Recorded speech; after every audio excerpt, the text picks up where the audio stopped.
This girl is super ghetto. She has huge Donkey Kong lips. Y'all, close your eyes. Just imagine, okay, a face with 2 pillowcases as lips. Going like this. Now open your eyes. She wore single braids, and every time she would swing her hair, a braid would fall out. You see that braid that's just lingering around your neighborhood? Yeah, it's probably hers.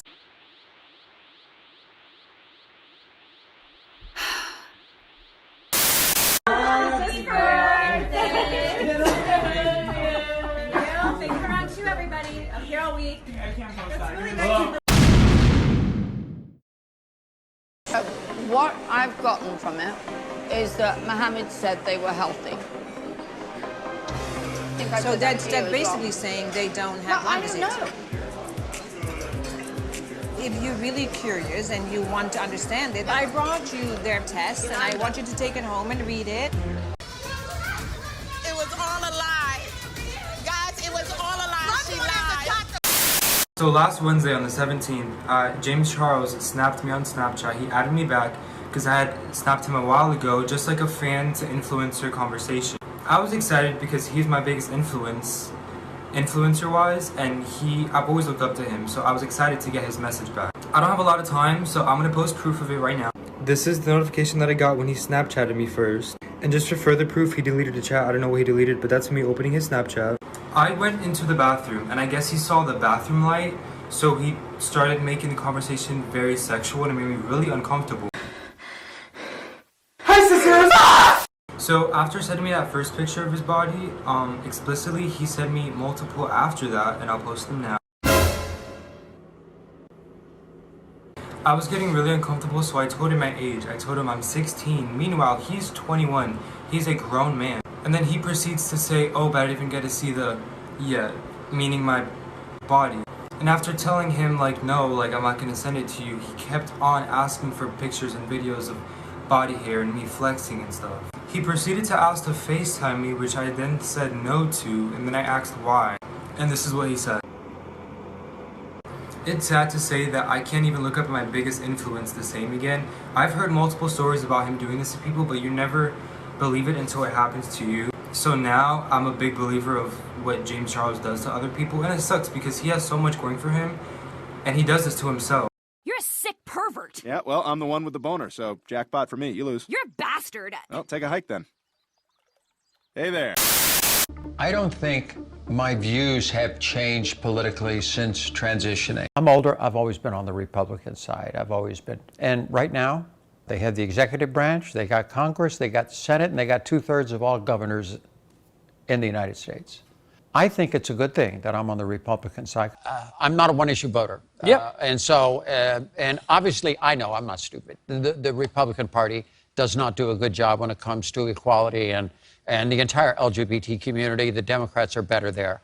But for me, I've been around a long time. I'm probably more conservative, and I believe in little things like the Constitution and freedom, and I believe in minimal government. I believe in the people of this country to get us out of the trouble that we're in financially and economically, more than I believe the government's going to fix this. The people will fix this. And so the Republicans have done a better job in that direction. That's a lie. It is a lie. Now, as far as LGBT issues, I got to keep an eye on these people. I think it's good that I'm a Republican. I'm kind of on the inside. And 90% of the stuff that I do politically, you don't even know I'm doing it. Or do I want anybody to know I'm doing it? I love private meetings with powerful people, to be able to sit down, and I guarantee you, they've never met anybody who's trans. They don't know anybody. They don't know that we're actually normal. That, we've had a lot of struggles in life, but the trans community is by far one of the most amazing group of people I've ever had the opportunity and the honor to be involved with. The Trump administration recently walked back protections for transgender youth by rescinding a guidance that schools should allow them to use the facilities that align with their gender identity. A few moments later. The trans community is being relentlessly attacked by this president.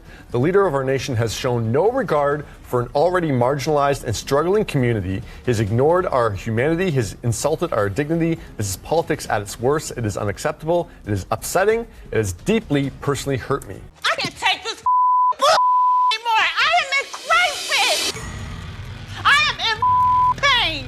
Yes, I did vote for Trump, but here's the deal breaker with the Republican Party.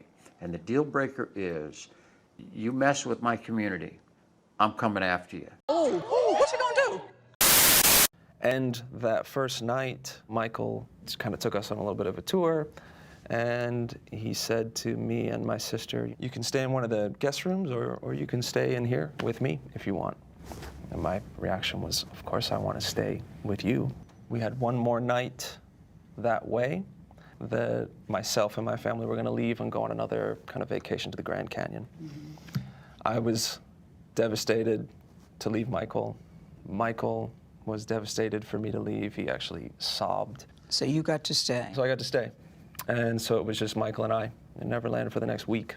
And your parents allowed that? My parents allowed that. Mm-hmm. Within either the first or second night of Michael and I being alone at Neverland, the night started changing. One of the ways I remember it starting is, Michael just sort of starting to touch my legs and touch my crotch over my pants. It progressed to him performing oral sex on me, him showing me how to perform oral sex on him. He introduced me to masturbation. He said I taught him how to French kiss.